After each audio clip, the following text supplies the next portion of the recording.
আসসালামু আলাইকুম।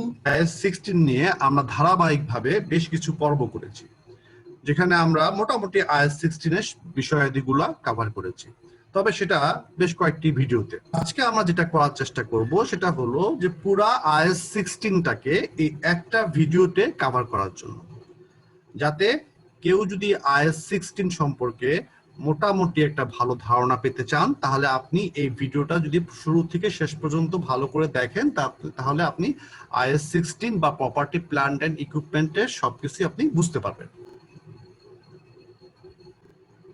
আমরা এই ভিডিওতে কিভাবে একটা অ্যাসেট ইনিশিয়ালি রেকর্ড করতে হয়, কি কস্টে রেকর্ড করতে হবে এবং কস্টগুলো কিভাবে আপনাকে রিকগনাইজ করবেন, আপনি আইডেন্টিফাই করবেন, সেটা নিয়ে আমরা আলাপ করব।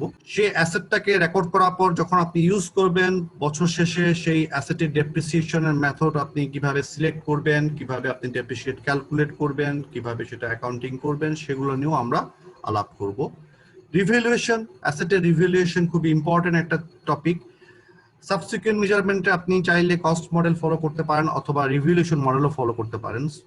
যদি আপনি রিভ্যালুয়েশন মডেল ফলো করতে চান, তাহলে কিভাবে একটা অ্যাসেটকে রিভ্যালুয়েশন করতে হয় এবং সেটার অ্যাকাউন্টিং ট্রিটমেন্ট কিভাবে দিতে হয়, সেগুলো আমরা ইন ডিটেইলস দেখাবো। এন্ড ফাইনালি, কোন একটা অ্যাসেট যখন আপনি ডিসপোজ করে দিবেন অথবা এটাকে রিটায়ার করবেন অথবা অন্য কোনো অ্যাসেটের সাথে এক্সচেঞ্জ করবেন, সেখানে আপনার অ্যাকাউন্টিং ট্রিটমেন্টগুলো কিভাবে হবে।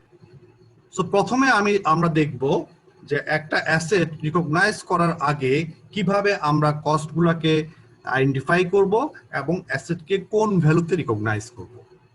প্রথমে আসি, আপনি যখন একটা অ্যাসেট রিকগনাইজ করবেন তখন আপনি কি কি জিনিস কনসিডার করবেন ইন এ নাটশেল। সেটা হচ্ছে, আপনাকে দেখতে হবে সেই অ্যাসেট থেকে আপনি ফিউচারে ইকোনমিক বেনিফিট আপনার কোম্পানি বা আপনার এন্টিটিতে আসতেছে কিনা, এবং ওই অ্যাসেটটার উপর আপনার কন্ট্রোল আছে কিনা, সাথে ওই অ্যাসেটটার কস্ট আপনি রিলায়েবলি মেজার করতে পারতেছেন কিনা। এখন আমরা আলাপ করব একটা অ্যাসেটের কস্ট কোন কোন এলিমেন্ট নিয়ে হতে পারে। এই এলিমেন্ট গুলাকে IAS 16 নর্মাল 3টা ভাগে ভাগ করেছে। একটা ভাগে রেখেছে তারা পারচেজ প্রাইস, সাথে যদি এটা ইম্পোর্ট করা কোনো অ্যাসেট হয় তাহলে ইম্পোর্ট ডিউটি, এবং সাথে তো কোনো নন রিফান্ডেবল ট্যাক্স যদি থাকে সেটা অ্যাড হবে, ট্রেড ডিসকাউন্ট থাকলে বাদ যাবে, অথবা কোনো রিবেট, সেটা ট্যাক্স হোক অথবা অন্য যে কোনো টাইপের রিবেট হোক, সেটা কিন্তু বাদ যাবে। এর সাথে অল ডাইরেক্টলি অ্যাট্রিবিউটেবল কস্ট যোগ হবে। অল ডাইরেক্টলি অ্যাট্রিবিউটেবল কস্ট বলতে আমরা কি বুঝবো সেটা আমরা পরবর্তীতে এক্সাম্পলের মাধ্যমে আরো ডিটেইলস বুঝতে পারবো। থার্ড পয়েন্টটা হচ্ছে initial estimate of the cost of dismantling and removing the item and restoring the site in which it was located. For example, আপনি একটা বিল্ডিং বানিয়েছেন, সেই বিল্ডিং বানাতে আপনার খরচ হয়েছে 20 কোটি টাকা। এখন এটা লাইফ হচ্ছে 25 বছর, 25 বছর পর বিল্ডিংটা আর ইউজ করা যাবে না, এবং 25 বছর পর বিল্ডিংটা ভেঙে ফেলতে হবে, এবং ভেঙে সেটাকে আবার আগের জায়গায় নিয়ে আসতে হবে। এখন এই বিল্ডিং ভাঙতে গেলে তো আপনার খরচ করতে হবে। 25 বছর পরে বিল্ডিং ভাঙতে কত টাকা লাগবে সেটা আপনাকে এখনই এস্টিমেট করতে হবে। ধরুন আপনি এস্টিমেট করে দেখলেন যে 25 বছর পর 5 কোটি টাকা লাগতে পারে এই বিল্ডিং ভাঙতে। তাহলে এই 5 কোটি টাকার আজকের প্রেজেন্ট ভ্যালু কত সেটা বের করে আপনাকে এটা বিল্ডিং এর কস্টের সাথে যোগ করতে হবে। ফর এক্সাম্পল, 25 বছর পরে 5 কোটি টাকার আজকের প্রেজেন্ট ভ্যালু হচ্ছে 50 লাখ টাকা। তার মানে আপনার বিল্ডিং এর ভ্যালু যদি হয় 20 কোটি টাকা, তার সাথে 50 লাখ যোগ করে মোট 20 কোটি 50 লাখ টাকায় আপনাকে বিল্ডিংটা রেকর্ড করতে হবে in the books of accounts cost হিসেবে। ডাইরেক্টলি অ্যাট্রিবিউটেবল কস্ট বোঝার জন্য আমরা একটা এক্সাম্পল দেখি। মনে করেন আপনি একটা ল্যাপটপ কেনার চিন্তা করছেন এবং আপনি এটা কেনার জন্য কম্পিউটার সিটিতে যাবেন। যাওয়ার সময় আপনি আপনার একজন বন্ধুকে সাথে নিয়েছেন যে আইটি এক্সপার্ট, এবং সে আপনাকে গাইড করবে, এই উদ্দেশ্যে তাকে আপনি সাথে নিয়ে গেছেন, এবং আপনারা দুজন মিলে একটা ওই কম্পিউটার সিটিতে আপনি গেলেন। যাওয়ার পরে আপনারা একটা ল্যাপটপ কিনেছেন যেটা দাম হলো 60,000 টাকা। এই ল্যাপটপটা কেনার পরে আপনার বন্ধু এবার আপনাকে ধরেছে তাকে একটা ট্রিট দেওয়ার জন্য, যেহেতু আপনি নতুন ল্যাপটপ কিনেছেন। তখন আপনি চিন্তা করছেন যে ট্রিট দিবেন কি দিবেন না, কারণ আপনি চাইলে দিতে পারেন, আবার না চাইলে নাও দিতে পারেন, আপনি অ্যাভয়েড করতে পারেন। তবে যেহেতু আপনি খুবই ভালো মানুষ, আপনি চিন্তা করছেন তাকে খাওয়াবেন, এবং আপনারা দুজন মিলে একটা রেস্টুরেন্টে গেলেন, সেখানে আপনারা মোট 1,500 টাকা খাবার খেলেন, এবং আপনাদের যে আসা যাওয়া যে খরচ, সেখানে আপনাদের আরো 1,000 টাকা খরচ হয়েছে। তার মানে আমার ল্যাপটপ কিনতে খরচ হলো 60,000 টাকা, খাওয়ার খরচ আসছে 1,500 টাকা, এবং আসা যাওয়ার যে ভাড়া সেটাতে আরো 1,000 টাকা খরচ হয়েছে। এখন কোশ্চেন হলো, আমি ল্যাপটপটাকে কোন দামে রেকর্ড করব আমার বুকস অফ অ্যাকাউন্টসে? আনসার হচ্ছে 61,000 টাকা। কেন? কারণ হলো, আপনাকে ল্যাপটপটা কেনার জন্য ওইটার যে পারচেস প্রাইস সেটা দিতেই হবে, এটা অ্যাভয়েডেবল না, শুধু এটা আসবে। এবং আপনার এই ল্যাপটপ কেনার জন্য কম্পিউটার সিটিতে যেতে হবে, আসতে হবে, সো ট্রান্সপোর্টেশন কস্ট আপনাকে, আপনি মাঝখানে যে আপনার বন্ধুকে খাইয়েছেন সেটা কিন্তু আপনি চাইলে অ্যাভয়েড করতে পারতেন। হয়তো আপনার বন্ধু মন খারাপ করতো, কিন্তু আপনি চাইলে পারতেন। বাট তার মানে কি, এটা অ্যাভয়েডেবল খরচ ছিল, কিন্তু আপনি সেটা করেছেন, আপনার জেনারেসিটির কারণে আপনি করেছেন। এরকম খরচ যেগুলা ম্যান্ডেটরি না, অ্যাভয়েড করা সম্ভব, সেগুলো কিন্তু অ্যাসেটের খরচ কষ্টের মধ্যে আসবে না।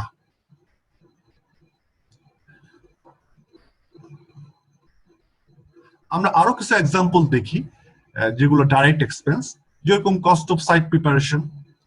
একটা মেশিন বসানোর আগে হয়তো আপনাকে সাইটটাকে প্রিপেয়ার করতে যে খরচ হয়, এবং ওই মেশিনটা ইনিশিয়াল হ্যান্ডলিং করার জন্য হয়তো না উঠানো নামানোর জন্য যে খরচ, সেগুলো ডাইরেক্ট খরচ।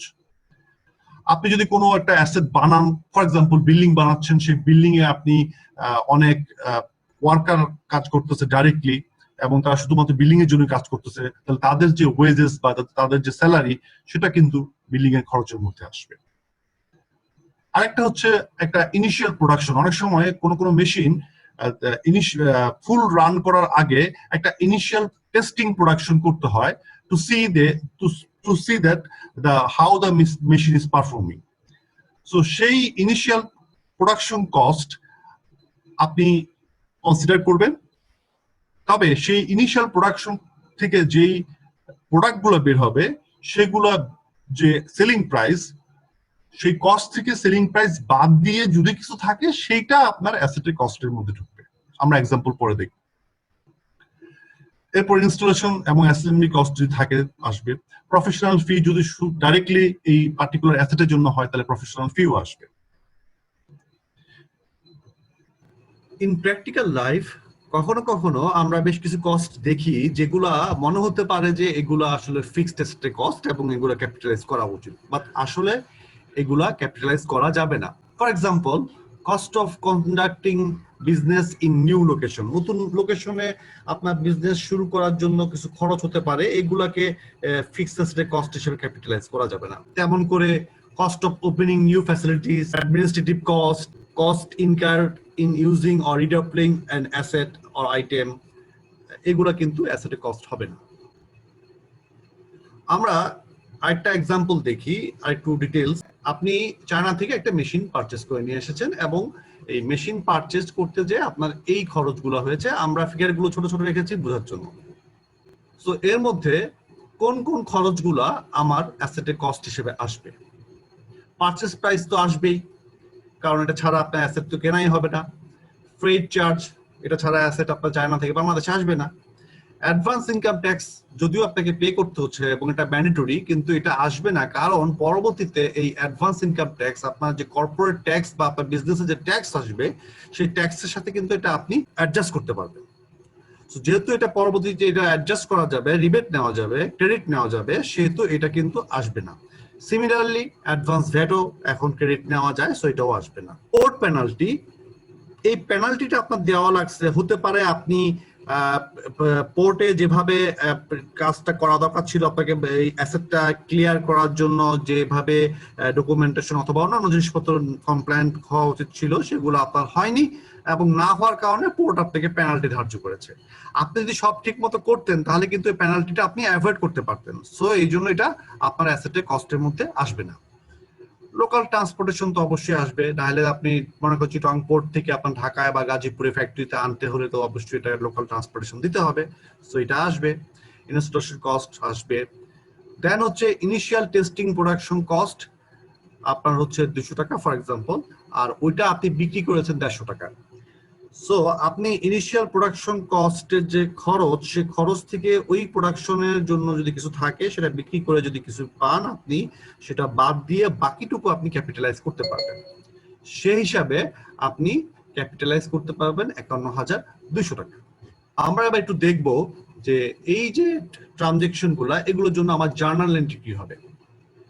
আমি যখন অ্যাসেটটা কিনলাম তখন তো এটা তখনো মেশিনটা হয় আমার এখানে আসেনি, ফুল অ্যাসেটটা আসেনি।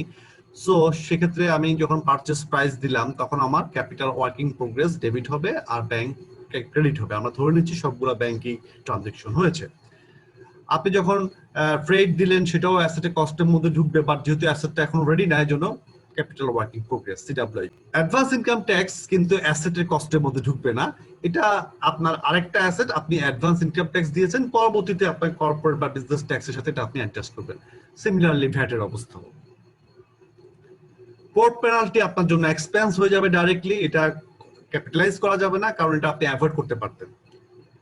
দেন আপনি ট্রান্সপোর্টেশন যেটা দিয়েছেন সেটাও ক্যাপিটাল ওয়ার্কিং প্রোগ্রেসে যাবে, আপনি যে রেজিস্ট্রেশন খরচ করেছেন সেটাও যাবে, এবং আপনাদের net cost from initial production সেটাও আপনার সিডব্লিউআইপি তে যাবে। দেন যখন আপনার অ্যাসেটটা রেডি ফর ইউজ হয়ে গেল তখন সিডব্লিউআইপি থেকে আপনি ওই অ্যামাউন্টটা মেশিনে ক্যাপিটালাইজ করবেন এবং সিডব্লিউআইপি কে আপনি ক্রেডিট করে দিবেন। এই মোটামুটি হচ্ছে জার্নাল এন্ট্রি। আমরা আরো বেশ কিছু ইম্পর্টেন্ট পয়েন্ট নিয়ে আলাপ করব যেগুলো অ্যাসেটের কস্ট নির্ধারণের সময় আপনাদেরকে কনসিডার করতে হবে যদি এগুলো থাকে। লেবার কস্ট, এটা আমরা আগেই বলেছি, যদি আপনি নিজে কোনো অ্যাসেট বানান, সেটা বিল্ডিং হোক অথবা অন্য যে কোনো অ্যাসেট হোক, সেটা বানানোর জন্য আপনার যে direct labour cost, I mean শুধুমাত্র ওই অ্যাসেট বানানোর জন্য যারা কাজ করেছে ডাইরেক্টলি তাদের যে স্যালারি বা ওয়েজেস, এগুলো অ্যাসেটের কস্ট হিসেবে কনসিডার করা যাবে। Training cost, training cost normally capitalise বা কনসিডার করা যাবে না, তবে কিছু এক্সট্রিমলি রেয়ার কেস আছে যেখানে আপনি চাইলে ট্রেনিং কস্টও ক্যাপিটালাইজ করতে পারবেন। ফর এক্সাম্পল, আপনি একটা নতুন অ্যাসেট কিনছেন জার্মানি থেকে, এটা একটা নতুন অ্যাসেট এবং এটা বাংলাদেশে কেউ এটা আর চালাতে পারে না। সো এই মেশিনটা চালানোর জন্য আপনি 2 জন লোককে পাঠিয়েছেন জার্মানিতে, 6 মাস তারা ওখানে ট্রেনিং নিয়েছে এবং সেই ট্রেনিং নিতে আপনার 2 কোটি টাকা খরচ হয়ে গেছে।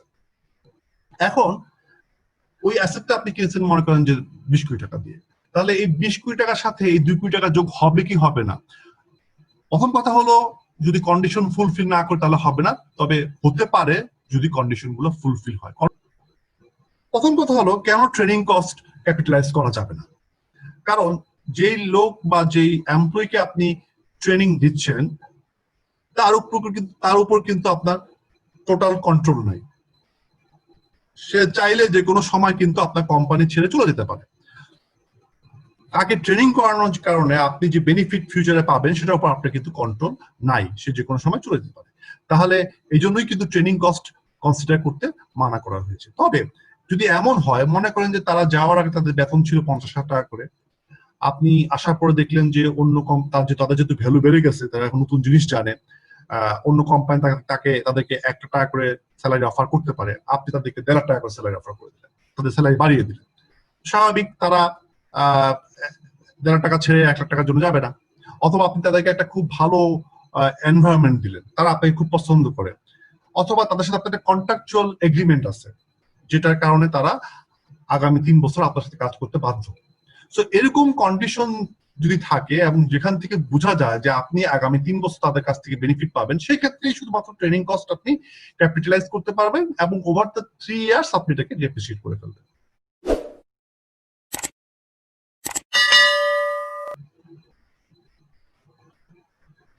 যদি কোনো ইন্টারনাল প্রফিট হয় কোনো অ্যাসেট বানাতে, যে সেটাকে আপনি কনসিডার করতে পারবেন না। মনে করেন আপনি একটা অ্যাসেট বানিয়েছেন যেটা বানাতে আপনার 3 লাখ টাকা খরচ হয়েছে, বাজার থেকে এই অ্যাসেটটা কিনলে আপনার 5 লাখ টাকা লাগবে। তার মানে কি, আপনি কিন্তু ইন্টারনালি বানানোর কারণে আপনি 2 লাখ টাকা সেভ করেছেন, 2 লাখ টাকা প্রফিট করেছেন। এখন আপনার মালিক বলতে পারে যেহেতু এটা বাজারের দাম 5 লাখ টাকা, আমি এটাকে 5 লাখ টাকা রেকর্ড করবো। এটা করা যাবে না। আপনাকে 3 লাখ টাকা খরচ হয়েছে, 3 লাখ টাকায় আপনাকে এটা রেকর্ড করতে হবে। ইন্টারনালি যে 2 লাখ টাকা প্রফিট হয়েছে সেটা আপনি রেকর্ড করতে পারবেন না। এটা যদি আপনি বিক্রি করে দেন তখন যদি আপনার প্রফিট হয় সেটা আপনি রেকর্ড করতে পারবেন, বাট ইনিশিয়াল কস্ট হিসেবে ওই 3 লাখ টাকায় আপনাকে রেকর্ড করতে হবে। আরেকটা হচ্ছে, একটা অ্যাসেটের ডেপ্রিসিয়েশন এক্সপেন্স আরেকটা অ্যাসেটের কস্ট হয়ে যেতে পারে কখনো কখনো। নর্মালি আমরা জানি যে ডেপ্রিসিয়েশন একটা এক্সপেন্স, কিন্তু এটা কখনো কখনো অন্য অ্যাসেটের কস্ট হবে। কিরকম? ফর এক্সাম্পল, আপনি যখন একটা বিল্ডিং বানাচ্ছেন, সেই বিল্ডিং বানাতে যে ওই বিল্ডিং এ আপনার একটা ডেডিকেটেড ক্রেন আছে, লিফট আছে, অথবা আরো অনেক মেশিন আছে যেগুলো ওই বিল্ডিং বানাতে একদম ডেডিকেটেডলি কাজ করছে। তাহলে ওই ক্রেন বা ওই মেশিন পত্রের যে ডেপ্রিসিয়েশন যেটা ওই বিল্ডিং এর জন্য লাগছে, সেই ডেপ্রিসিয়েশন কিন্তু আপনি এক্সপেন্স হিসেবে চার্জ না করে ওই বিল্ডিং এর কস্টের মধ্যে আপনি ইনক্লুড করে দিবেন।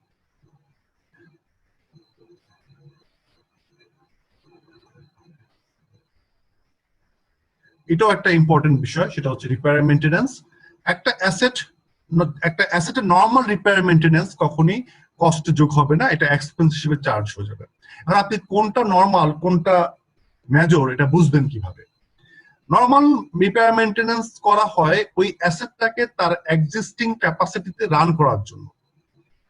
যে একটা মেশিন আপনি চলতেছে, সেটা মাঝে মধ্যে একটু তেল টেল দিতে হয়, একটু নাট বল্টু ঠিক করতে হয়, অথবা একটু গ্যারেজে পাঠাতে হয়, একটু কারখানায় পাঠাতে হয়, সেখানে হয়তো কিছু কাজকর্ম করতে হয়। এইগুলো হচ্ছে যে আপনার ওই অ্যাসেটটাকে কারেন্ট কন্ডিশনে রান করার জন্য। ওই রিপেয়ার এন্ড মেইনটেনেন্স এর জন্য কিন্তু ওই অ্যাসেটের লাইফ বা প্রোডাকশন ক্যাপাসিটি কোনোটাই বাড়বে না। এই টাইপের রিপেয়ার মেইনটেনেন্স অ্যাসেটে যোগ হবে না, এগুলো এক্সপেন্স। তবে যদি আপনি মেজর টাইপ কোনো রিপেয়ার এন্ড মেইনটেনেন্স করেন, যেটার কারণে ওই অ্যাসেটের লাইফ অথবা ক্যাপাসিটি অথবা বোথ বেড়ে গেল, তাহলে কিন্তু সেটা আপনার অ্যাসেটের কস্টের মধ্যে ঢুকে যাবে। ফর এক্সাম্পল, আপনার একটা গাড়ি আছে, পুরনো গাড়ি, গাড়িটা চলে, কিন্তু আপনি চিন্তা করলেন যে খুব ভালো চলে না আর কি। এখন আপনি চিন্তা করলেন যে এই গাড়ির ইঞ্জিন থেকে শুরু করে অন্যান্য পার্টস টার্টস মোটামুটি যেগুলো খুব বেশি খারাপ হয়ে গেছে সেগুলো আপনি সব বদলিয়ে ফেললেন, মোটামুটি একদম নতুন নতুনের মতো করে আপনি প্রায় 1-1.5 লাখ টাকা খরচ করে সেটা আপনি করলেন। তো এটা করার কারণে আপনার কিন্তু গাড়ির লাইফ বেড়ে গেল এবং ক্যাপাসিটিও বেড়ে যাবে, কারণ এটা করার আগে গাড়ি যেভাবে চলতো এখন কিন্তু তার সাথে ভালো চলবে, এবং আগে যত বছর এটা চলতো এখন তার সাথে বেশি বছর চলবে। তার মানে এটা লাইফ এবং ক্যাপাসিটি দুটাই বেড়ে গেল। এই কারণে এই রিপেয়ার এন্ড মেইনটেনেন্স খরচটা কিন্তু আপনি আপনার বুকস অফ অ্যাকাউন্টসে অ্যাজ এ অ্যাসেট হিসেবে বুক করতে পারবেন, ওই গাড়ির কস্টের সাথে আপনি যোগ করতে পারবেন। একটা অ্যাসেট ইনিশিয়ালি রিকগনাইজ করার সময় কোন কোন কস্ট কনসিডার করে আপনি সেটাকে রেকর্ড করবেন, সেই ব্যাপারে আশা করি আপনাদের একটা মোটামুটি ধারণা হয়েছে। এখন আমরা আলাপ করব এই অ্যাসেটটাকে কিভাবে ডেপ্রিসিয়েশন করা হবে, ক্যালকুলেশন কিভাবে হবে, মেথড কিভাবে। আমরা কেন ডেপ্রিসিয়েশন চার্জ করি? As per matching principal of accounting, accrual এবং ম্যাচিং প্রিন্সিপাল নিয়ে একটি ভিডিও লিংক ডেসক্রিপশন বক্সে দেওয়া আছে, আপনারা চাইলে দেখে নিতে পারেন। কিভাবে ডেপ্রিসিয়েশন আসলে ম্যাচিং প্রিন্সিপাল অনুযায়ী হচ্ছে সেটা আমরা দেখব। ফর এক্সাম্পল, আপনি একটা বিজনেস স্টার্ট করছেন, আপনার বিজনেসের প্রোডাক্ট হচ্ছে মাস্ক, এবং মাস্ক বানানোর জন্য আপনি একটা মেশিন কিনেছেন। মেশিনটার দাম হচ্ছে 5 লাখ টাকা এবং এটার ক্যাপাসিটি হচ্ছে 1 লাখ পিস। তার মানে হচ্ছে এটা লাইফ টাইমে সর্বোচ্চ 1 লাখ পিস মাস্ক উৎপাদন করতে পারবে। আপনি ওই বছর যে বছর কিনেছেন ওই সারা বছর ধরে আপনি মোট 60,000 পিস মাস্ক উৎপাদন করেছেন এবং সবগুলোই আপনি বিক্রি করে দিয়েছেন। তাহলে আপনার রেভিনিউ কত হচ্ছে? আমরা যদি পার পিস মাস্ক 20 টাকা করে বিক্রি করে থাকি, তাহলে আমাদের রেভিনিউ হচ্ছে 12 লাখ টাকা। মাস্ক প্রোডাকশনের যে ম্যাটেরিয়াল, লেবার এবং আদার কস্ট, এগুলো হচ্ছে 6 লাখ টাকা। এখন কোশ্চেন হলো ডেপ্রিসিয়েশন এক্সপেন্স আপনি কত চার্জ করবেন? এটি আজকে আমাদের আলোচনার বিষয়। Depreciation is a systematic allocation of the depreciable amount of an asset over its useful life. আমরা জানি যে অ্যাসেট হতে হলে অবশ্যই সেখান থেকে ফিউচার বেনিফিট পাওয়ার একটা এক্সপেকটেশন থাকতে হবে, এবং এই বেনিফিট বিভিন্ন অ্যাসেট থেকে কিন্তু বিভিন্নভাবে পাওয়া যায়। কোনো কোনো অ্যাসেট থেকে সমানভাবে, কোনো কোনো অ্যাসেট থেকে হয়তো রিডিউসিং ভাবে, বিভিন্নভাবে পাওয়া যায়। সো আপনার অ্যাসেট থেকে আপনি যেভাবে বেনিফিট পাবেন ফিউচারে, সেই অনুযায়ী কিন্তু আপনাকে ডেপ্রিসিয়েশন মেথড ফিক্স করতে হবে। আমরা একটা এক্সাম্পল দেখব। ফর এক্সাম্পল, আপনি একটা চেয়ার কিনেছেন, এই চেয়ারের এক্সপেক্টেড বেনিফিট কি? যে আপনি এখানে বসবেন এবং বসে আপনি কাজ করবেন, অথবা অন্য বসার বেনিফিট। এবং ওভার দ্য ইউজফুল লাইফ এটা কিন্তু আপনাকে অলমোস্ট ইকুয়ালি বসার বেনিফিট দিবে। হ্যাঁ, শুরুর দিকে হয়তো চেয়ারটা নতুন যখন তখন বসতে খুব ভালো লাগবে, 5 বছর পরে হয়তো যখন পুরানো হয়ে যাবে তখন অতটা হয়তো ভালো লাগবে না, কিন্তু শুরুতে সে আপনাকে বসার বেনিফিট দিবে এবং 5 বছর বা লাস্ট ইয়ারও আপনাকে কিন্তু সে বসার বেনিফিট দিবে। তার মানে কি বেনিফিট যেটা আপনার এক্সপেকটেশন এখান থেকে সেটা কিন্তু অলমোস্ট ইকুয়ালি আপনি পাচ্ছেন। মেসেজ চেয়ার, এটা আপনার বেনিফিটের উদ্দেশ্য কি? আপনি এখান থেকে আসলে মেসেজ সার্ভিস নিতে চান এবং এখান থেকে নর্মালি বেনিফিট, এই চেয়ারগুলোর বেনিফিট ওভার দ্য ইয়ার্স কিন্তু আস্তে আস্তে কমতে থাকে। তার মানে এখান থেকে বেনিফিট কিন্তু আপনি পাবেন প্রথম বছরে বেশি, দ্বিতীয় বছর একটু কম, তৃতীয় বছর আরো একটু কম, এভাবে করে। আমরা একটু আগে যেই এক্সাম্পলটা দেখলাম একটা মেশিন, সেই মেশিন থেকে আসলে আমাদের বেনিফিট কি হবে? এখান থেকে আমরা প্রোডাক্ট প্রোডাকশন করতে পারবো এবং এই পার্টিকুলার মেশিন থেকে বেনিফিট পাওয়া যাবে নাম্বার অফ প্রোডাকশন ইউনিট অনুযায়ী। তার মানে কি এই যে তিনটা অ্যাসেট আমরা দেখলাম, এই তিনটা অ্যাসেটের কনজাম্পশন প্যাটার্ন কিন্তু একই রকম না।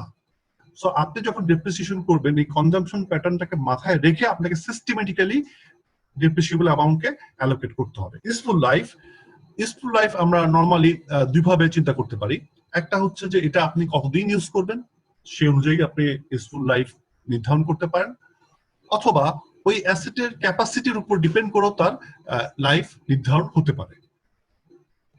ডেপ্রিসিয়েবল অ্যামাউন্ট আর ওই অ্যাসেটের যে কস্ট এবং সেখান থেকে রেসিডুয়াল ভ্যালু বাদ দিলে যেটা থাকবে সেটি হচ্ছে আপনার ডেপ্রিসিয়েবল ভ্যালু। রেসিডুয়াল ভ্যালু কি জিনিস? আপনি একটা অ্যাসেট এর ইউজফুল লাইফ শেষ হয়ে যাওয়ার পরে বিক্রি করে যে পরিমাণ টাকা আপনি পাওয়ার আশা করছেন, এখন এস্টিমেট করছেন, এবং এটা বিক্রি করতে যে যদি কোনো খরচ হয় সেটা ওই বিক্রির অ্যামাউন্ট থেকে বাদ দিলে যে অ্যামাউন্টটা থাকে সেটাই হচ্ছে আপনার রেসিডুয়াল ভ্যালু। এখন আসি আমরা কিভাবে ডেপ্রিসিয়েশন মেথড সিলেক্ট করব। এই বিষয়টা খুবই ইম্পর্টেন্ট, কারণ প্রায় আমরা এই জায়গায় ভুল করে থাকি। নরমালি অনেকগুলো ডেপ্রিসিয়েশন মেথড আছে, যেরকম স্ট্রেট লাইন হতে পারে, রিডিউসিং ব্যালেন্স মেথড হতে পারে, সাম অফ ইয়ার্স ডিজিট মেথড হতে পারে, number of unit production method হতে পারে, আরো অনেক আছে। কিন্তু আপনি কোনটা চুজ করবেন, সিলেকশনটা ডিপেন্ড করবে ওই যে এক্সপেক্টেড প্যাটার্ন অফ কনজাম্পশনের উপরে। ফর এক্সাম্পল আমরা যে আবার আগের এক্সাম্পলটা আবার দেখি, যে চেয়ার, প্রথমে নর্মাল চেয়ার, এখান থেকে যেহেতু আমরা over the useful life equally benefit পাবো, এটার জন্য কিন্তু ডেপ্রিসিয়েশন মেথড হবে স্ট্রেট লাইন। মেসেজ চেয়ার, যেহেতু এখান থেকে বেনিফিট আমরা ওভার দ্য ইয়ার্স রিডিউসিং ভাবে পাবো, এটার জন্য কিন্তু স্ট্রেট লাইন ফিক্স করলে হবে না, এটার জন্য আপনাকে ফিক্স করতে হবে রিডিউসিং ব্যালেন্স মেথড। আবার 3 নম্বর যে মেশিনের কথা বলছি, এখানে কিন্তু স্ট্রেট লাইন বা রিডিউসিং কোনটাই হবে না, যেহেতু এটা ডিপেন্ড করে তার ইউনিট অফ প্রোডাকশনের উপর। আপনাকে তাহলে কত ইউনিট প্রোডাকশন করছেন সেটার উপর ডিপেন্ড করে কিন্তু আপনাকে এই মেথডটা ফিক্স করতে হবে। একটা এক্সাম্পল দেখি তাহলে আরো ক্লিয়ার হয়ে যাবে। মনে করেন আপনি একটা মেশিন, এবিসি লিমিটেড একটা মেশিন কিনেছে, যেটা দাম হচ্ছে 1 লাখ টাকা এবং এটা ইউজফুল লাইফ 4 বছর এবং রেসিডুয়াল ভ্যালু হচ্ছে 10,000 টাকা। তাহলে প্রথমে আমরা ক্যালকুলেট করব স্ট্রেট লাইন বেসিস এটা পার ইয়ার ডেপ্রিসিয়েশন কত হবে, পরে আমরা ক্যালকুলেট করব ইউনিট বেসিসে, এবং এখানে ইউনিটের ইনফরমেশন দেওয়া আছে, যে বলছে যে ওই মেশিনটা তার ইউজফুল লাইফে 25,000 ইউনিট উৎপাদন করতে পারবে এবং প্রথম বছরে তারা 5,500 ইউনিট উৎপাদন করেছে, দ্বিতীয় বছরে 7,000 ইউনিট, তৃতীয় বছরে 8,000 ইউনিট এবং চতুর্থ বছরে 4,500 ইউনিট। তাহলে এখন আমাদের ডেপ্রিসিয়েশন চার্জ এই মেথড অনুযায়ী কেমন হবে সেটা আমরা দেখব। যদি এই এসেটটা আপনাকে over the life equally benefit দেয়, তাহলে আপনি স্ট্রেট লাইন বেসিসে করবেন এবং ক্যালকুলেশনটা হবে এরকম, কস্ট থেকে রেসিডুয়াল ভ্যালু বাদ দিলে আমার পারলাম ডেপ্রিসিয়েবল অ্যামাউন্ট, এটাকে আমরা নাম্বার অফ ইয়ার দিয়ে ভাগ করে আমরা পার ইয়ার ডেপ্রিসিয়েশন পেয়ে যাব। আর যদি এই মেশিনটা হয় এমন যে না, এটা আপনাকে ইকুয়ালি বেনিফিট দিবে না, এটার বেনিফিট ডিপেন্ড করবে আপনি কত ইউনিট প্রোডাকশন করতেছেন সেটার উপরে, তাহলে কিন্তু ক্যালকুলেশনটা অন্যরকম হয়ে যাবে। আগে ডেপ্রিসিয়েবল অ্যামাউন্ট আমরা ক্যালকুলেট করব 90,000 টাকা। যেহেতু এটা তার লাইফে মোট 25,000 ইউনিট উৎপাদন করবে, তাহলে পার ইউনিট উৎপাদনের জন্য আপনার খরচ হবে 3 টাকা 60 পয়সা। সো প্রথম বছরে আপনি 5,500 ইউনিট উৎপাদন করেছেন, তাহলে আপনার ওই বছরে ডেপ্রিসিয়েশন চার্জ হবে 19,800 টাকা। দ্বিতীয় বছরে 7,000 ইউনিট অনুযায়ী 25,200 টাকা। তৃতীয় বছরে 8,000 ইউনিট অনুযায়ী 28,800 টাকা, এবং চতুর্থ বছরে 4,500 ইউনিট অনুযায়ী 16,200 টাকা। আশা করি আপনারা ডেপ্রিসিয়েশন নিয়ে যদি কারো কোনো কনফিউশন থাকে আপনারা এখন ক্লিয়ার হয়েছেন। তারপরে যদি আপনাদের কোনো কোশ্চেন থাকে আপনারা কমেন্ট সেকশনে কোশ্চেন দিতে পারবেন, আমরা আপনাদের কোশ্চেনের আনসার দেওয়ার চেষ্টা করব। এখন আমরা দেখব একটা অ্যাসেট রিভ্যালুয়েশন কিভাবে করতে হয় এবং তার রিলেটেড অ্যাকাউন্টিং ট্রিটমেন্ট গুলো কিভাবে দিতে হবে। একটা ছোট এক্সাম্পল দেখি শুরুতে। ধরুন 2000 সালে আপনি গাজীপুরে 10 একর জমি কিনেছিলেন এবং সেখানে একটা স্পিনিং ফ্যাক্টরি করেছেন।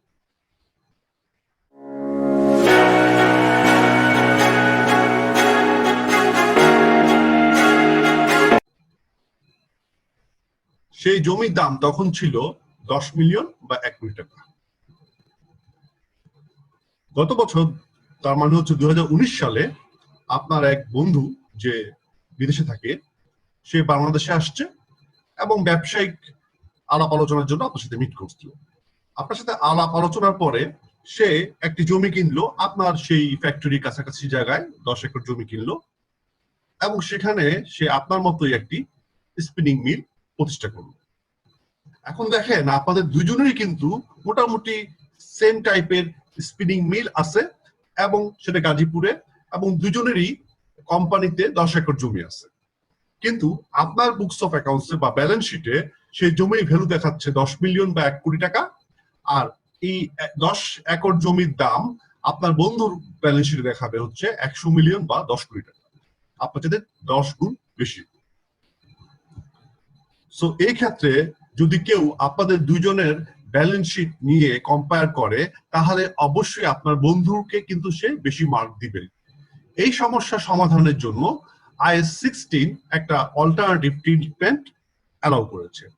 IAS 16 বলছে যে আপনি যখন কোনো অ্যাসেট কিনবেন সেটা ইনিশিয়াল রিকগনিশন হবে অবশ্যই কস্টে, কিন্তু পরবর্তীতে মানে সাবসিকুয়েন্ট মেজারমেন্টের ক্ষেত্রে আপনি চাইলে কস্ট মডেলও ফলো করতে পারবেন অথবা আপনি চাইলে রিভ্যালুয়েশন মডেল ফলো করতে পারবেন। সো রিভ্যালুয়েশন অফ ফিক্সড অ্যাসেটের অ্যাকাউন্টিং ট্রিটমেন্ট নিয়ে আমাদের অনেকেরই অনেক কনফিউশন আছে, সেটা নিয়ে আমরা আলাপ করব। এখানে কিছু ডেপ্রিসিয়েবল এবং নন ডেপ্রিসিয়েবল অ্যাসেটের চিত্র আছে। আমরা যদি দুভাগ করে ফেলি, ডেপ্রিসিয়েবল অ্যাসেট এবং নন ডেপ্রিসিয়েবল অ্যাসেট। নন ডেপ্রিসিয়েবল অ্যাসেট নরমালি ল্যান্ড, তবে সব ল্যান্ডই যে নন ডেপ্রিসিয়েবল এটা কিন্তু বলা যাবে না। কোনো ল্যান্ড কিন্তু ডেপ্রিসিয়েশন হতে পারে। ফর এক্সাম্পল, নদীর পাশের জমি, যে জমি ভেঙে যাচ্ছে সেই জমি কিন্তু ডেপ্রিসিয়েশন হতে পারে। এই দুভাগে ভাগ করার কারণ হচ্ছে যে আপনি যখন কোন এক অ্যাসেটের রিভ্যালুয়েশন করবেন এবং সেটা অ্যাকাউন্টিং ট্রিটমেন্ট দিবেন, তখন কিন্তু আপনাকে অ্যাসেটগুলোকে দুভাগে ভাগ করতে হবে, ডেপ্রিসিয়েবল এবং নন ডেপ্রিসিয়েবল, কারণ দুটার মধ্যে অ্যাকাউন্টিং ট্রিটমেন্ট কিন্তু ডিফারেন্ট। এখানে যেটা বলা হচ্ছে IAS 16 যেটা বলছে যে আপনি যখন কোনো অ্যাসেট রিভ্যালুয়েশন করবেন সেই ক্লাসের সব অ্যাসেটকে রিভ্যালুয়েশন করতে হবে। ফর এক্সাম্পল, আপনার পুরো বাংলাদেশে 20টা জমি আছে, তার মধ্যে ঢাকায় আছে 5টা জমি এবং যেগুলোর দাম বেড়ে গেছে। আপনি চিন্তা করলেন যেহেতু ঢাকার জমির দাম বেড়েছে, শুধুমাত্র ঢাকার জমিগুলোর আমি রিভ্যালুয়েশন করবো, বাকিগুলোর আর রিভ্যালুয়েশন করবো না। এটা কিন্তু করা যাবে না। আপনি যখন রিভ্যালুয়েশন করবেন সবগুলো জমিরই রিভ্যালুয়েশন করতে হবে। আপনি যদি বিল্ডিং রিভ্যালুয়েশন করেন, সব কোম্পানি সব বিল্ডিং কিন্তু আপনাকে রিভ্যালুয়েশন করতে হবে। এবং যখন আপনি রিভ্যালুয়েশন করবেন তখন ওই অ্যাসেটের সাথে সম্পর্কিত যে অ্যাকাউন্টিং এস্টিমেটস গুলো আছে, for example useful life, residual value, accounting depreciation method, এই যে এস্টিমেশন গুলো আপনারা শুরুতে করেছিলেন সেগুলোকে আবার রিভিউ করতে হবে এবং যদি কোনো রকম চেঞ্জ আসে সেই চেঞ্জ গুলো অনুযায়ী আপনাকে নতুন করে ডেপ্রিসিয়েশন ক্যালকুলেট করতে হবে। আমরা প্রথমে একটা এক্সাম্পল দেখব নন ডেপ্রিসিয়েবল অ্যাসেটের রিভ্যালুয়েশন কিভাবে অ্যাকাউন্টিং ট্রিটমেন্ট হয়। এবিসি লিমিটেড একটা ল্যান্ড পারচেজ করেছিল সালে শুরুতে, এবং সেটা দাম তখন ছিল 10 লাখ টাকা। তারপরে ওভার দ্য টাইম এটা কিন্তু দাম বেড়েছে, এবং 2018 সাল পর্যন্ত এবিসি লিমিটেড বা কোম্পানি ওটাকে ওই ল্যান্ডটাকে কিন্তু তারা কস্ট মডেল ফলো করেই অ্যাকাউন্টিং করেছে। 2019 সালে এসে তারা চিন্তা করলো যে না, এখন তারা ল্যান্ডের জন্য কস্ট মডেল ফলো করবে না, তারা এখন রিভ্যালুয়েশন মডেল ফলো করবে। সেই অনুযায়ী তারা একটা সিএ ফার্মকে নিয়োগ দিল, এবং কাজ শেষ করে সিএ ফার্ম রিপোর্ট দিল যে 2019 সালের শুরুতে ওই ল্যান্ডের মার্কেট ভ্যালু ছিল 50 লাখ টাকা। এখন কোশ্চেন হলো, এই যে রিভ্যালুড অ্যামাউন্টটাকে অ্যাকাউন্টিং এর ট্রিটমেন্ট কিভাবে আমরা দিব এবং কিভাবে আমাদের books of accounts A record করব। আমাদের ডিসকাশনের সুবিধার্থে আমরা ওই এক্সাম্পলটাকে এক্সেলে নিয়ে আসছি। এখন আমরা দেখব কিভাবে অ্যাকাউন্টিং ট্রিটমেন্ট হয়। নন ডেপ্রিসিয়েবল অ্যাসেটের অ্যাকাউন্টিং ট্রিটমেন্ট, রিভ্যালুয়েশনের জন্য অ্যাকাউন্টিং ট্রিটমেন্ট খুবই সহজ। 2019 সালের শুরুতে ওই অ্যাসেটের মার্কেট ভ্যালু হচ্ছে 50 লাখ টাকা, এবং রিভ্যালুয়েশনের আগে সেই অ্যাসেটের কস্ট প্রাইস ছিল 10 লাখ টাকা। তার মানে কি, মার্কেট ভ্যালু বেড়ে গেছে 40 লাখ টাকা। শুরুতে আমরা ল্যান্ডটাকে কিভাবে রেকর্ড করেছিলাম 14 সালে, তখন আমরা ল্যান্ড ডেবিট করেছিলাম এবং ব্যাংক অ্যাকাউন্ট ক্রেডিট করেছি, এবং অ্যাকর্ডিংলি আমরা সেটা এখানে রেকর্ড করেছি। এখন 2019 সালে এসে যখন রিভ্যালুয়েশন হয়ে গেল, তখন কিন্তু এটাকে এখন রেকর্ড করতে হবে। তখন আমাদের জন্য খুব সহজ, এটা আপনাকে জাস্ট খালি ল্যান্ড অ্যাকাউন্টকে ডেবিট করতে হবে এবং রিভ্যালুয়েশন রিজার্ভ অ্যাকাউন্টটাকে ক্রেডিট করতে হবে ওই যেই অ্যামাউন্টটা বেড়ে গেছে সেই অ্যামাউন্টটা দিয়ে, এবং অ্যাকর্ডিংলি দেখেন আমাদের লেজারে কিন্তু অ্যামাউন্ট গুলো চলে এসেছে। এখানে একটা জিনিস বলে রাখা ভালো যে আমরা এই জায়গায় কিন্তু IAS 12 অথবা ডেফার্ড ট্যাক্সের যে ইমপ্লিকেশনস সেটাকে আমরা দেখাইনি, to simplify the example. Non depreciable অ্যাসেটের accounting treatment for revaluation is very easy, আপনারা দেখলেন। তবে যেগুলো ডেপ্রিসিয়েবল অ্যাসেট সেগুলোর অ্যাকাউন্টিং ট্রিটমেন্ট এটার থেকে একটু কঠিন, তবে সেটাও খুব যে কঠিন তা না। আমরা ওটার জন্য একটা এক্সাম্পল দেখব। এবিসি লিমিটেড একটা বিল্ডিং কিনেছিল 2014 সালের শুরুতে। তখন এই বিল্ডিংটার দাম ছিল 1 কোটি টাকা বা 10 মিলিয়ন, এবং তখন ধরে নেওয়া হয়েছিল যে এই বিল্ডিংটার ইউজফুল লাইফ হবে 20 বছর, এবং এটার ডেপ্রিসিয়েশন হবে স্টেট টাইম বেসিসে। 2019 সালের শুরুতে এসে ম্যানেজমেন্ট ডিসাইড করলো যে এই বিল্ডিংটাকে তারা আর কস্ট মডেলে দেখাবে না, তারা রিভ্যালুয়েশন করবে। সে অনুযায়ী সিএ ফার্মকে নিয়োগ দেওয়া হলো, এবং সিএ ফার্ম ভ্যালুয়েশন করে যেটা বললো সেটা হলো যে 2019 সালের শুরুতে এই বিল্ডিং এর মার্কেট ভ্যালু আছে 90 লাখ টাকা। 2020 সালে এসে দেখা গেল যে মার্কেট ভ্যালুতে চেঞ্জ আসছে, ওই অ্যাসেটটার 2020 সালে মার্কেট ভ্যালু হচ্ছে 80 লাখ টাকা। এখন এই যে ভ্যালু চেঞ্জ, এই ভ্যালু চেঞ্জ গুলোর জন্য আমরা অ্যাকাউন্টিং ট্রিটমেন্ট কিভাবে দিব সেগুলো আমরা দেখব। সো আগেরটার মতো আমরা এক্সাম্পলটাকে এক্সেল ফাইলে নিয়ে এসেছি। প্রথমে যেটা আমরা ক্যালকুলেট করেছি যে রিভ্যালুয়েশনের আগে পার ইয়ার ডেপ্রিসিয়েশন কত ছিল, 5 লাখ টাকা, যেহেতু 1 কোটি টাকা ভ্যালু এবং 20,000 হচ্ছে তার ইউজফুল লাইফ, সো 5 লাখ টাকা। এবং 5 বছরে মানে 14 থেকে 19 পর্যন্ত 5 বছরে মোট ডেপ্রিসিয়েশন করা হয়েছে 25 লাখ টাকা। তার মানে কি 19 সালের শুরুতে রিটার্ন ডাউন ভ্যালু হচ্ছে 75 লাখ টাকা। সিএ ফার্ম ভ্যালু করার পরে দেখা গেল যে ওই বিল্ডিংটার মার্কেট ভ্যালু হচ্ছে 90 লাখ, আর রিটার্ন ডাউন ভ্যালু আমরা অলরেডি দেখেছি 75 লাখ। তার মানে কি বিল্ডিংটার ভ্যালু 15 লাখ টাকা বেড়ে গেছে। এখন এই 15 লাখ টাকা বেড়ে যাওয়ার কারণে আমাদের অ্যাকাউন্টিং ট্রিটমেন্ট কিভাবে দেখাবো? আমাদের শর্ত হচ্ছে রিভ্যালুয়েশনের এন্ট্রি দেওয়ার পরে মার্কেট ভ্যালু এবং রিটার্ন ডাউন ভ্যালু সমান হতে হবে। এটা আমরা একবার যেটা করতে পারি, এখানে আমরা যদি 15 লাখ টাকা যোগ করে দেই তাহলেও কিন্তু আমাদের হয়ে যায়। কিভাবে হবে?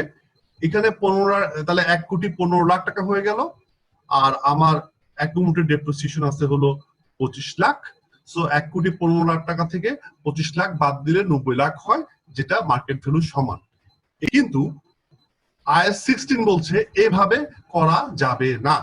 IAS 16 বলছে হিস্টোরিক্যাল কস্ট প্রিন্সিপালকে কনসিডার করে অ্যাসেটের কস্টকে যতক্ষণ পর্যন্ত ইনটেক্ট রাখা যায় ততক্ষণ পর্যন্ত ইনটেক্ট রাখার জন্য।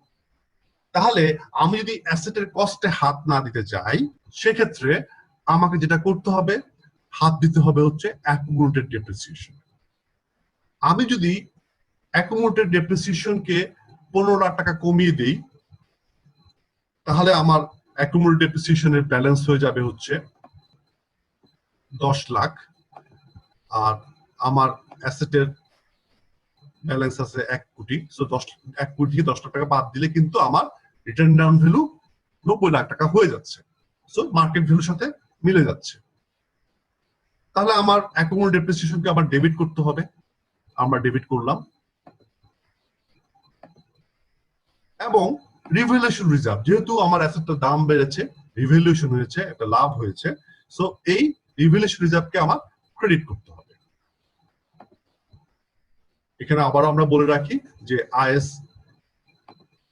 12 বা ডেফার্ড ট্যাক্সের ইমপ্লিকেশনসটা আমরা এখানে দেখাইনি সহজ রাখার জন্য। সো রিভ্যালুয়েশনের এন্ট্রি দেওয়ার পরে এখন কি অবস্থা দাঁড়িয়েছে? অ্যাসেটের ভ্যালু আছে 1 কোটি টাকা লেজারে, অ্যাকুমুলেটেড ডেপ্রিসিয়েশনের ব্যালেন্স 10 লাখ টাকা, so return on value 90 lakh টাকা এবং মার্কেট ভ্যালু 90 লাখ টাকা। নেক্সট কোশ্চেন হচ্ছে ডেপ্রিসিয়েশন কিভাবে ক্যালকুলেট করব? আমার শুরুতে ইউজফুল লাইফ ছিল 20 বছর, 5 বছর অলরেডি চলে গেছে, আর বাকি 15 বছর আছে। আমরা রিভিউ করে দেখলাম যে আসলে ইউজফুল লাইফে কোনো চেঞ্জ নাই, আর 15 বছর এটা ইউজ করা যাবে। রেসিডুয়াল ভ্যালু শুরুতে আমরা নীল ধরেছিলাম, এখনো আমরা নীলই ধরছি, কোনো চেঞ্জ চিন্তা করছি না, এক্সাম্পলটাকে সহজ রাখার জন্য, এবং মেথডও স্টেট লাইনই আছে। তাহলে সেই হিসাবে এখন প্রতি বছর আমার ডেপ্রিসিয়েশন কত হবে? যেহেতু আমার অ্যাসেটের এখন রিটার্ন ডাউন ভ্যালু 90 লাখ টাকা, এই 90 লাখ টাকাকে কিন্তু আমার 15 বছরে ডেপ্রিসিয়েট করতে হবে, এবং তাহলে পার ইয়ার আমার ডেপ্রিসিয়েশন হবে 6 লাখ টাকা। তাহলে 19 সালে আমি যদি 6 লাখ টাকা ডেপ্রিসিয়েশন চার্জ করি, 19 সালের শেষে এসে আমার অ্যাসেটের রিটার্ন ডাউন ভ্যালু হবে 84 লাখ টাকা।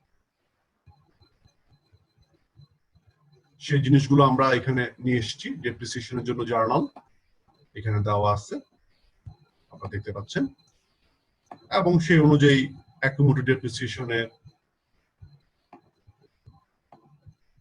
এখন একটা জিনিস আপনাদের মনে কোশ্চেন আসতে পারে যে আগে তো আমরা পার ইয়ার ডেপ্রিসিয়েশন করতাম 5 লাখ টাকা, এখন করছি 6 লাখ টাকা, তাহলে প্রফিট এন্ড লসে কিন্তু 1 লাখ টাকা বেশি চার্জ হবে, এবং আমার প্রফিট 1 লাখ টাকা কমে যাবে।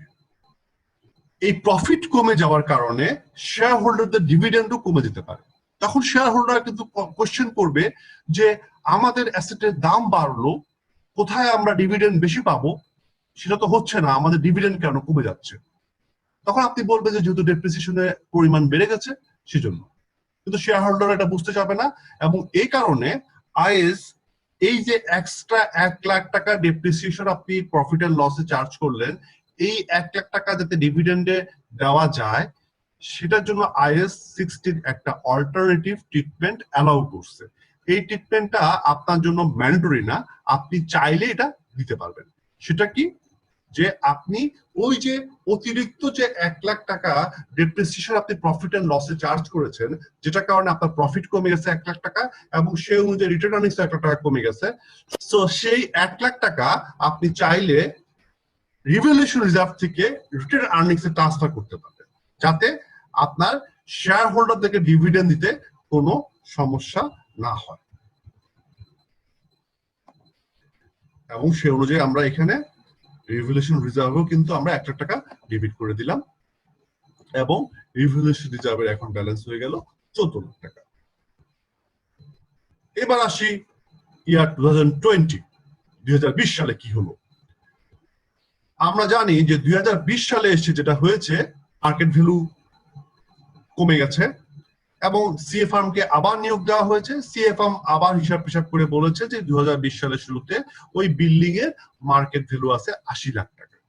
আমি যদি লেজারে দেখি, আমার অ্যাসেটের বিল্ডিং এর ব্যালেন্স আছে 1 কোটি এবং অ্যাকুমুলেটেড ডেপ্রিসিয়েশন ওপেনিং ব্যালেন্স আছে 16 লাখ, যেটা আমার আগের বছর থেকে এসেছে। আমরা যে এখানে দেখেছি 16 লাখ, সো এটাই এখানে আমরা ওপেনিং ব্যালেন্স হিসেবে নিয়ে এসেছি। সো 1 কোটি থেকে আমি 16 লাখ বাদ দিলে আমার রিটার্ন ডাউন ভ্যালু হচ্ছে 84 লাখ, কিন্তু মার্কেট ভ্যালু হচ্ছে 80 লাখ। তার মানে আমার এখন এই রিটার্ন ডাউন ভ্যালুকে 4 লাখ টাকা কমাতে হবে। সো যখন আমরা অ্যাসেটের দাম বাড়িয়েছিলাম তখন যেরকম আমরা রিভ্যালুয়েশন রিজার্ভকে ক্রেডিট করেছিলাম, এখন কিন্তু কমার কারণে ওই রিভ্যালুয়েশন রিজার্ভকে আমরা ডেবিট করব, 4 লাখ টাকা ডেবিট করলাম। এবং আগে অ্যাকুমুলেটেড ডেপ্রিসিয়েশন ডেবিট করেছিলাম, এখন সেটা ক্রেডিট করব। সো এতে করে যেটা হচ্ছে যে আপনার 4 লাখ টাকা ক্রেডিট করার কারণে অ্যাকুমুলেটেড ডেপ্রিসিয়েশনে আপনার অ্যাকুমুলেটেড ডেপ্রিসিয়েশনের ব্যালেন্স চলে আসলো 20 লাখ টাকা। তাহলে আমার কস্ট 1 কোটি, অ্যাকুমুলেটেড ডেপ্রিসিয়েশনের ব্যালেন্স 20 লাখ, আমার রিটার্ন ডাউন ভ্যালু হয়ে গেল 80 লাখ, মার্কেট ভ্যালু 80 লাখ। সুতরাং আমার যে মার্কেট ভ্যালুর সাথে যে ম্যাচ করার ব্যাপারটা সেটা হয়ে গেল। এখন নেক্সট কোশ্চেন হলো, তাহলে 20 সালে আমার ডেপ্রিসিয়েশন কি হবে? স্বাভাবিক, সে আগের মতো করে আমাকে ডেপ্রিসিয়েশন ক্যালকুলেট করতে হবে। ডেপ্রিসিয়েশনটা তাহলে 80 লাখ, এখন তাহলে আমার আর ইউজফুল লাইফ বাকি আছে 14 বছর, আগে 15 বছর, তো 2020 সাল শেষে আমার আর বাকি আছে 14 বছর। তাহলে সে 80 লাখকে আমি 14 দিয়ে ভাগ করে আমার পার ইয়ার ডেপ্রিসিয়েশন এখন হবে 5,71,430 টাকা, এবং সেই অনুযায়ী আমরা ডেপ্রিসিয়েশনে জার্নাল এন্ট্রি দিয়ে দিলাম এবং অ্যাকুমুলেটেড ডেপ্রিসিয়েশনও আমার আপডেট হয়ে গেল।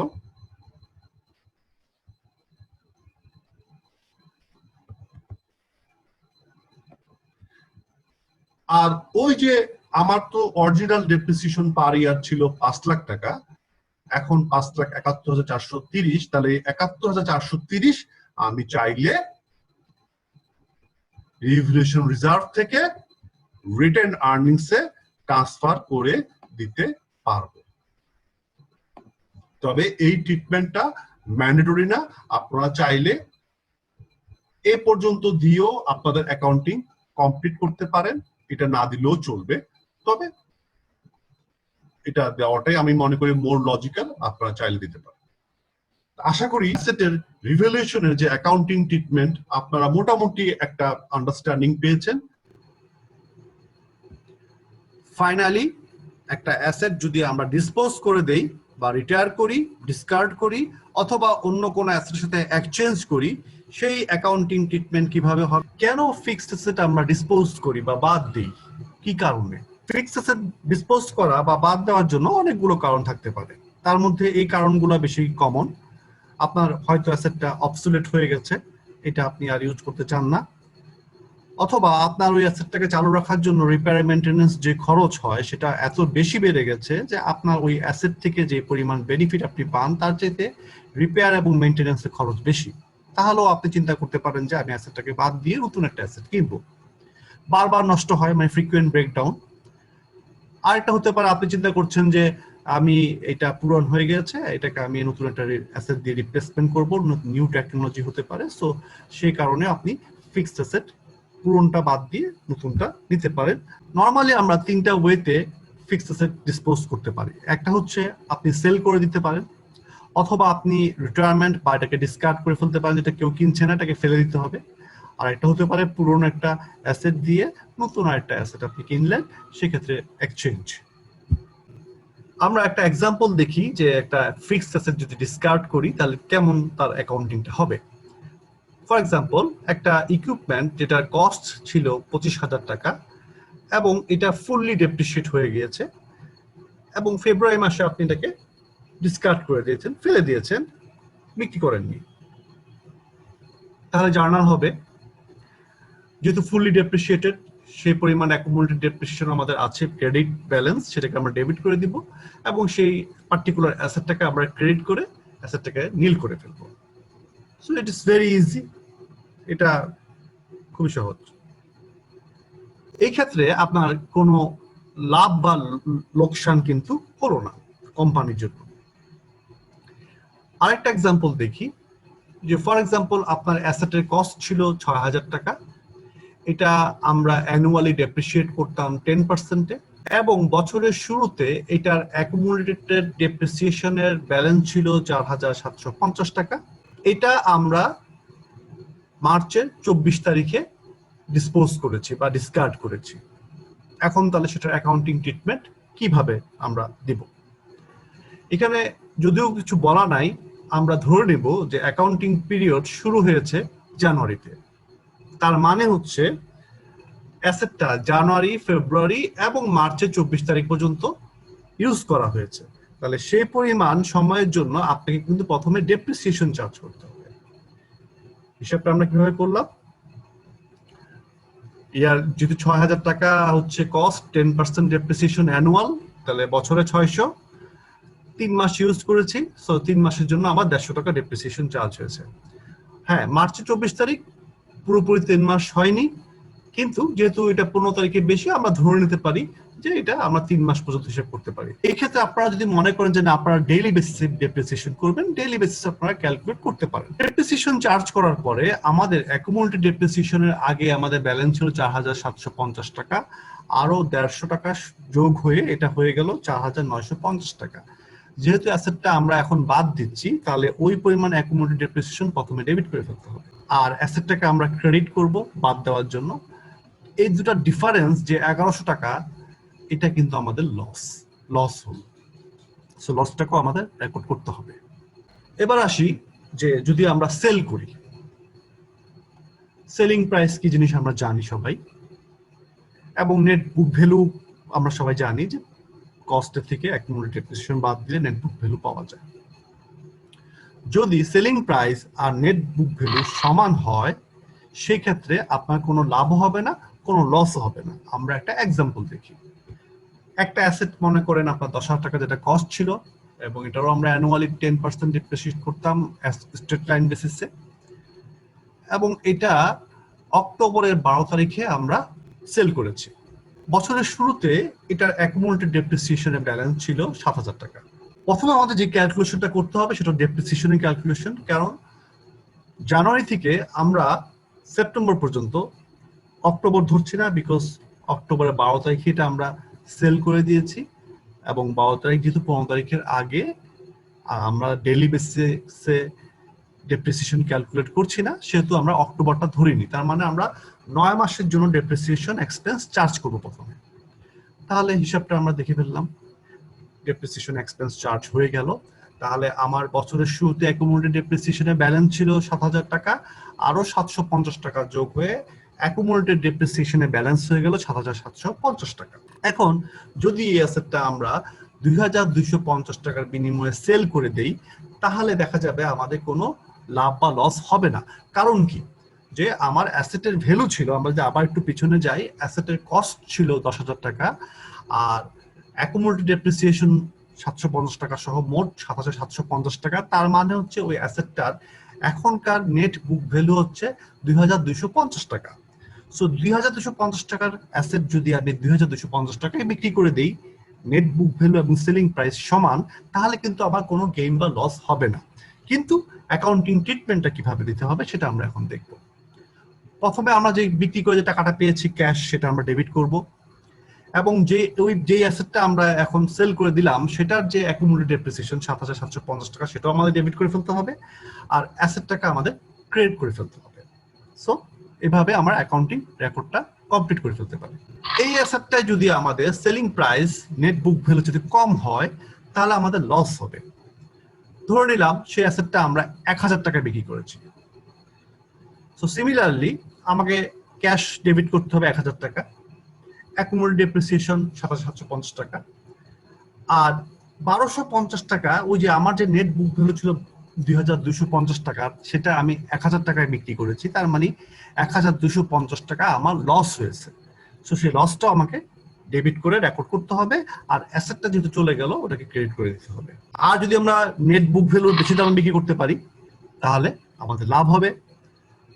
২,২৫০ টাকা নেট বুক ভ্যালু বিক্রি করেছি ২,৮০০ টাকা দিয়ে, সো আমাদের লাভ হবে এখানে বাট আমরা প্রথমে যেহেতু বিক্রি করে 2800 টাকা পেয়েছি, আমরা সেটা 2800 টাকা আমরা ক্যাশ ডেবিট করলাম, তারপরে অ্যাকুমুলেটেড ডেপ্রিসিয়েশন ডেবিট করে দিলাম, অ্যাসেটটা যেহেতু নাই চলে গেছে ওই অ্যাসেটের কস্ট আমরা ক্রেডিট করে দিলাম, এবং আমাদের 550 টাকা লাভ হয়েছে সেটাও আমরা ক্রেডিট করে রেকর্ড করে ফেলবো। সো অ্যাসেট বিক্রি করার মাধ্যমে যদি অ্যাসেট ডিসপোজাল হয়, এই হচ্ছে মোটামুটি অ্যাকাউন্টিং ট্রিটমেন্ট। এখন আমরা যাব যদি আমরা এক্সচেঞ্জ করি তাহলে কেমন হবে।